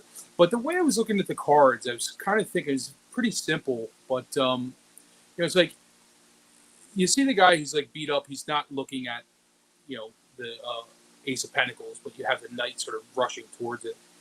And so I feel like there's a bit of a something to be said about that. It's like when you're not paying attention to the opportunities and to the gifts that are presented to you, you are suffering for it. And that could be also you're not paying attention to the element of earth, which is that practicality, crossing your T's and dotting your I's kind of thing. You know what I mean? Making sure your bills are paid on time. Everything is done in a sort of a timely manner. You have to make sure the rent is paid and things like that. If not, you suffer for it, And I see the Knight, he's sort of rushing to those opportunities, and you see the difference between the Knight and the Nine of Wands. I'd rather be the Knight in that situation. You know what I mean? He's rushing towards the opportunities and also making sure that those earthly things are attended to.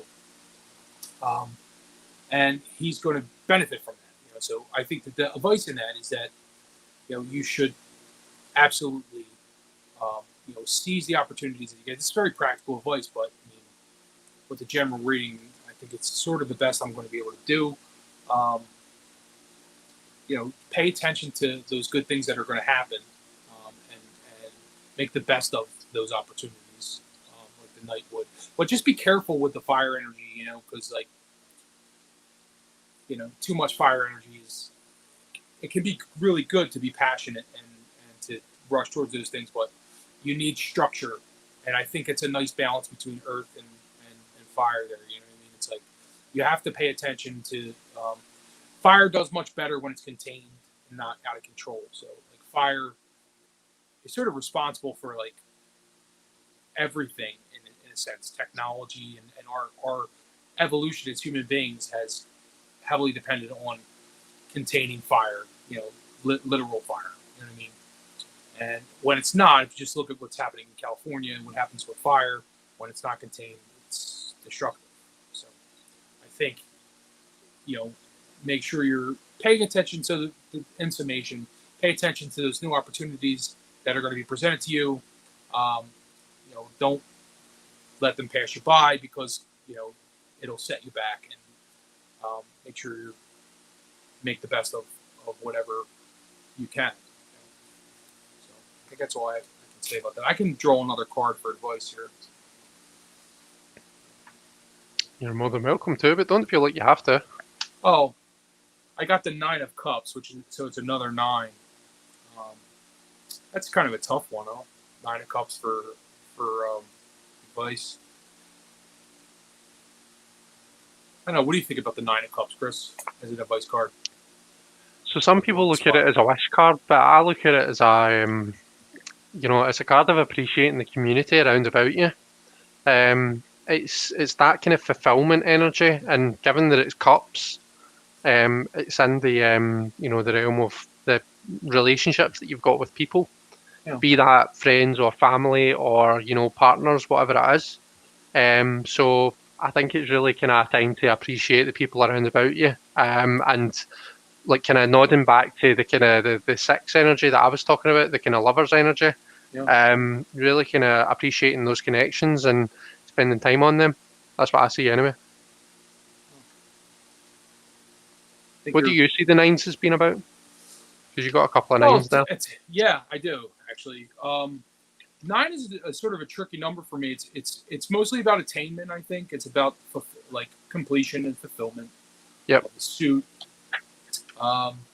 So 9 of Cups would be like those sort of, I guess maybe I'm kind of, I don't really know about the 9 of Cups as far as advice is concerned, but the 9 of Cups for me is all about fulfillment and completion of that suit. I just don't know how it would apply for advice, though. Sorry about that. That's all right. I mean, I think Luna is quite happy with the readings she got. Good. She sees them as being good news, so that's always good. Yeah, it's a good card to get. I just don't know how you turn it into advice. I think it would depend on whether some. Sorry.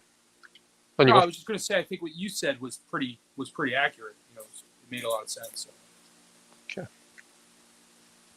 Someone said, it just made me chuckle, just because of the way my own mind works. But for anyone who's not been here for the whole live, well, basically it's been an earworms live. We've had quite a lot of earworms. We started off with Simon with "What does the fox say?" because that's what he always sings when he says, "What does the book say?" Then Robin put "Should I stay or should I go?" in our heads, and now who is it that said they're doing shadow work with? And they said doing shadow work with Mary, meaning the Mary L. But now I've got the song "Proud Mary" stuck in my head. So yeah, I thought I would share that with you, Justin. I'm not going to be on my own over here. Sorry. Keep those big wheels a turning. I'm trying to pay attention to you and my cat, who's here just like torturing me. She's like, give me attention. She's laying down. Bring your cat up and look. Ben loves cats. Ben, look at the screen. Justin's going to show you. She doesn't like being held though. She's like kind of finicky. She's my OCD cat. She's very look how nervous she gets. She's my girl. Oh, don't pull over the thing, Dad. She's a good girl. She's very OCD-ish, and she's taking my hair things with me. She's afraid of heights. She's the only cat I've ever seen that's afraid of heights. Like when you pick her up, she literally claws you, and she's like afraid you're going to drop her. I've never seen that with a cat before, but she's a lot like it's funny. Like she's Steven's cat because she sleeps on him, lays on him, like she's so attached to him. But she's also like him, like in a lot of ways. Like I feel like she's attached to his soul, and the other two are like attached to mine. But like because he's very OCD too, and he's very particular, and he doesn't like certain things.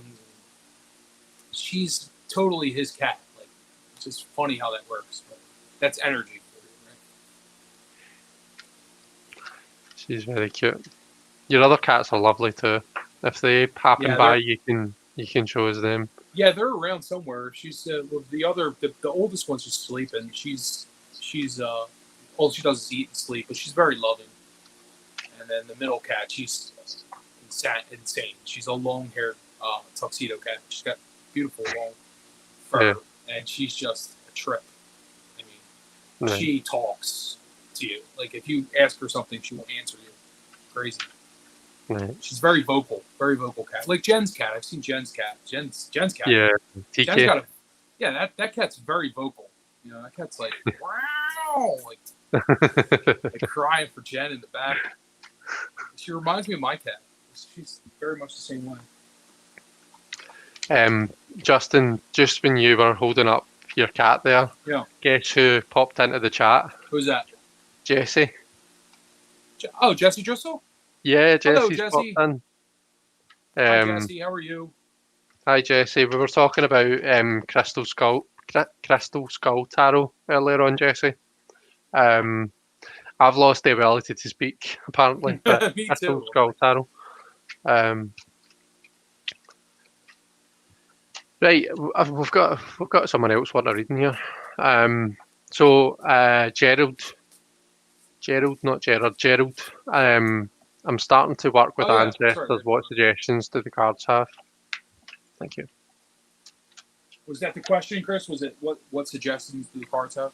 Yeah, I'm starting to work with ancestors. What suggestions do the cards have?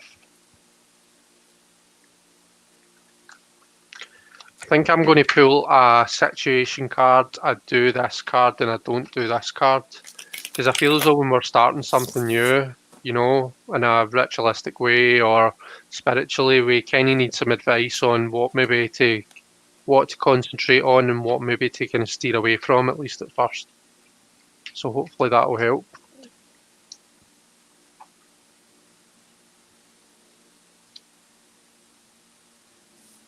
Oh.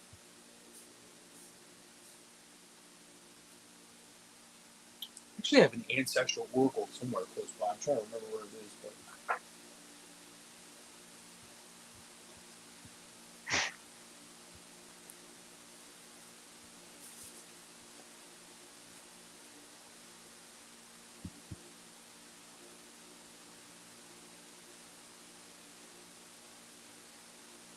You want me to go first, Justin? Yeah, would you? Sure. So the first card that I've got, which is the situation card, is the Hanged Man, which is quite apt, to be fair. When you're starting something new, especially from a spiritual point of view, the Hanged Man is, you know, he's all about kind of putting himself in a different way, a different perspective. Sometimes the Hanged Man can be pushing himself to the absolute limits, and it's all in order to kind of gain new enlightenment, see things differently, and find different solutions to a problem. So in your situation, you're working in a different kind of area spiritually, assuming in order to kind of learn more about yourself and find yourself more in terms of your practice and whatnot, and obviously to connect to your own ancestors around about you. For what to do, we've got the Three of Swords. So the Three of Swords, if we go from a numerological kind of approach, first of all, the threes for me are about growth, and not just growth, but taking action. So in the Ace and the Two, we're not really doing much. We're not taking much action. It's all about kind of realizing the potential and then kind of thinking on it and making preparations. The Three is when we start to actually, get our hands dirty. We start to actually take action, and we kind of take the first steps on that path. What I'm seeing in this Three of Swords is don't spend too much time planning, okay? Don't spend too much time thinking about how you're going to do it. It's almost that thing, work, but by all means have a plan in place. I'm not like, my motto, one of my mottos is to fail to prepare is to prepare to fail. And that still applies, but sometimes we can get stuck in that planning phase. We can get stuck in that overthinking phase, and we actually don't end up taking the actions that we need to. So bear that in mind. You're maybe going to have to throw yourself into whatever it is that you're doing. Might not be totally comfortable at first, and the Three of Swords is not a comfortable looking card. It can quite often be uncomfortable. It can be painful. Quite often when we're kind of cutting to the heart of the matter, and we're kind of realizing truths that we hadn't really fully addressed before, it can be an uncomfortable situation for us. But that's what's needed here. Okay. What not to do? I've got the Strength card, which is interesting. So Strength, you can look at it being about strength and all that kind of thing. You can also, Visa Wisdom, Rachel talks about, the lion is a symbol. The lion represents the parts inside ourselves that we almost kind of bury down. We don't want to let them out. So a couple of things that I'll say. Don't hold back, okay? Don't,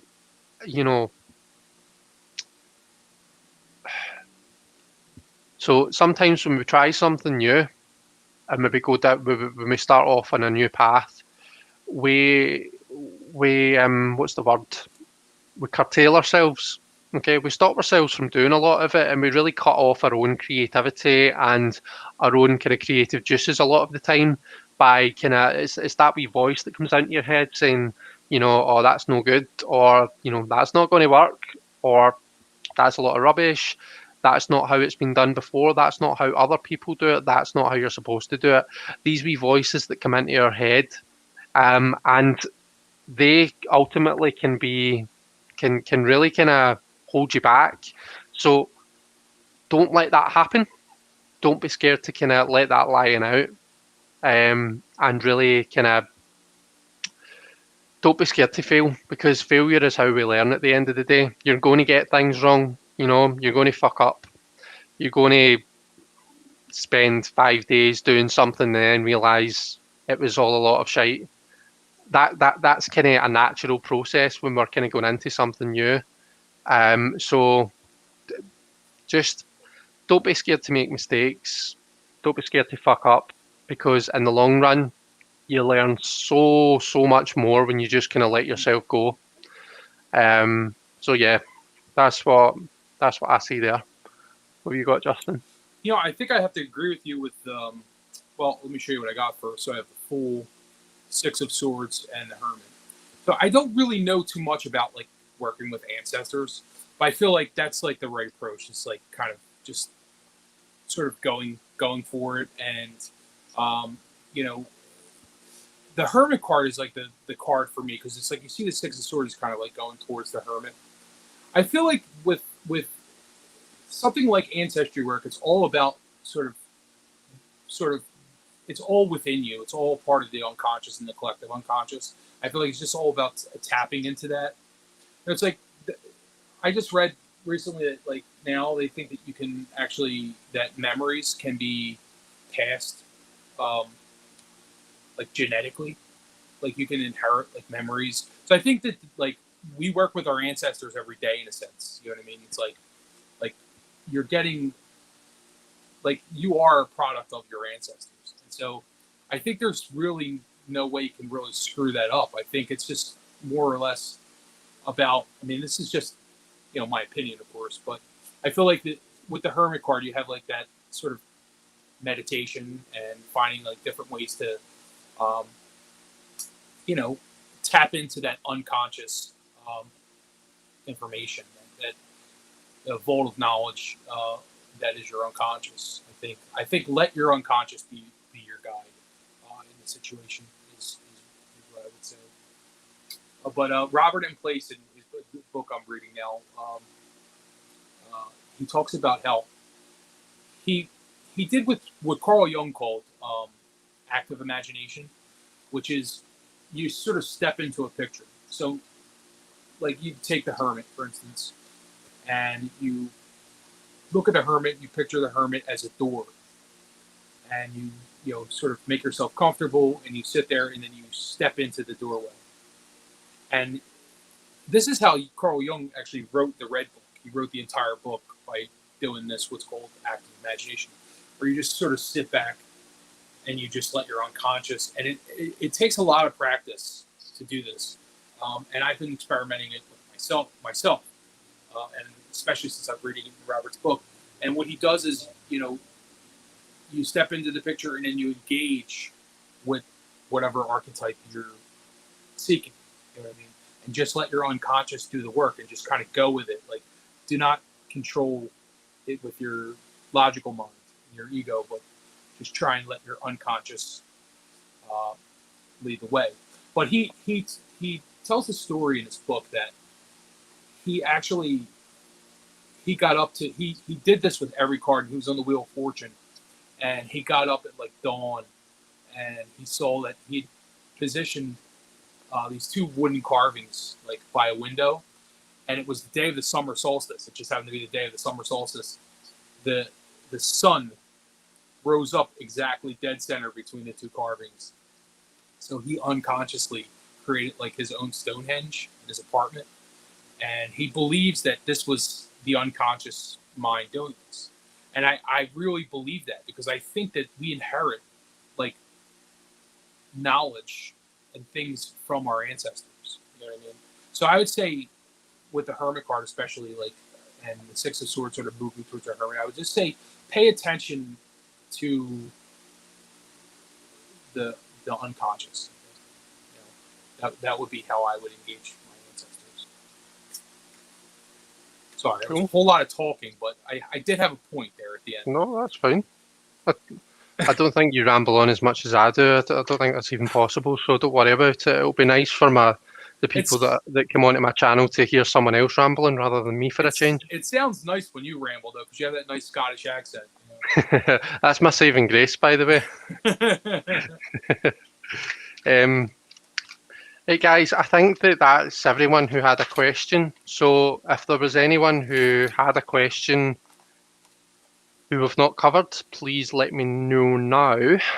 I'm going to say again, for anyone who wasn't in the live towards the start when I was talking about it, so we've been talking about doing these. I'm going to do this idea of these, what I'm going to call roundtable readings. So the structure that I think I'm going to go with. I'm going to have a guest on with me as my kind of querent, my sample querent. They're going to have a question ready for me.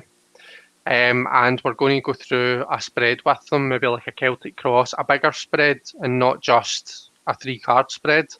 And card by card, everyone in the chat is going to get the opportunity to give their interpretation of that card, in that position, based on that person's question. And I think it'll be quite good because it solves the problem that we were talking about with the character length. We're limited to 200 characters in the StreamYard or in YouTube chat. If we're only reading one card at a time, if we're only covering one card at a time and doing it bit by bit, I think that kind of goes a ways to solving that problem. The other thing is, one of the things that we really don't get the opportunity to do when we do these kind of YouTube kind of readings lives is kind of have that back and forth chat, have that follow up. So Justin might be asking a question and we might pull a card for him. We might interpret it a certain way, but it's always good to say, like, to kind of ask these questions and to have a bit of dialogue back and forth. And I think that's something that we're maybe quite lacking when we do these YouTube readings. So that's the plan. And the reason that I'm mentioning it again is because I'm asking for anyone who wants to come on and be my sample querent with me. So the idea is I'll do it hopefully with someone different each time that we do these. And I would imagine we'll maybe just do it on a, every now and then basis, like maybe once a month or something like that to start off with. And we'll see how popular they are. But the idea is I'll have someone different on with me each time.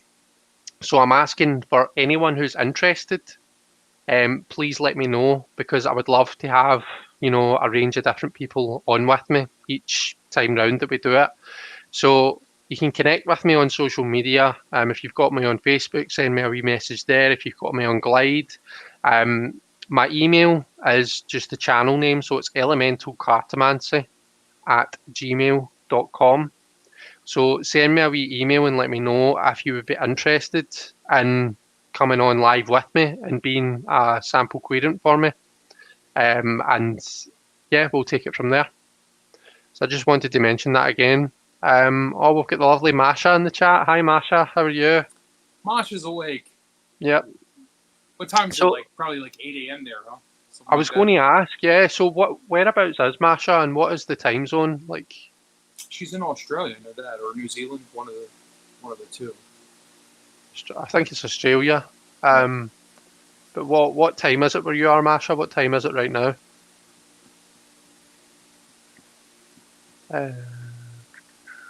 Just quickly looking at the chat to see if we've missed anything. So Gerald seems pretty happy with the reading. Thanks, he says Gerald. that's the insight that I needed, so that's good. Gerald also likes the idea for the group readings, and Mendy has volunteered as tribute. Thank you, Mendy. That would be amazing. You're too fast. I was about to nominate you. So she's in Australia. It is 8:50. So here it is 10:50. So that means that you're an hour behind Hen, doesn't it? Which means that you're on the other 10 side hours of the ahead of me. 10 hours ahead of me.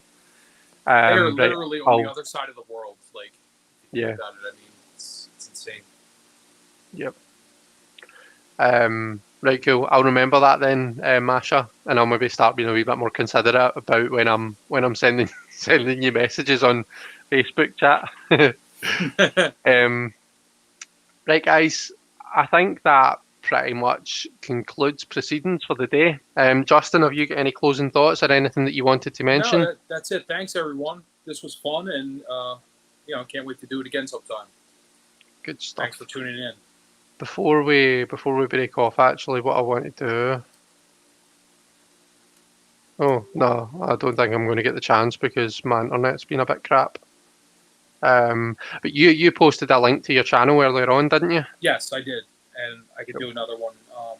Yeah, post it for us, and everyone who's in the Oh, you're an hour ahead of Jen. Ah, that's right, because she's 9 hours ahead and you're 10, so of course. Everyone who's here, please go over and subscribe to Justin's channel. Thank you. And yeah, I think that's us. Thank you so much to everyone for being here. Yeah, I really appreciate it. I appreciate everyone who's kind of kept the chat going. It's always lovely to catch up with everyone. Thank you so much to Justin and to Mendy now, who have both volunteered to come on live with me and have everyone reading cards for you. So that's going to be an experience. We'll see how that goes. Thanks for the people who asked questions and let us read for them. And yeah, just thank you to everyone. We will love you and leave you. Thank you so much, Justin. You stay there because you'll have a quick chat just before. Absolutely. But thanks, everyone. See you all later. Bye-bye. Bye, everyone.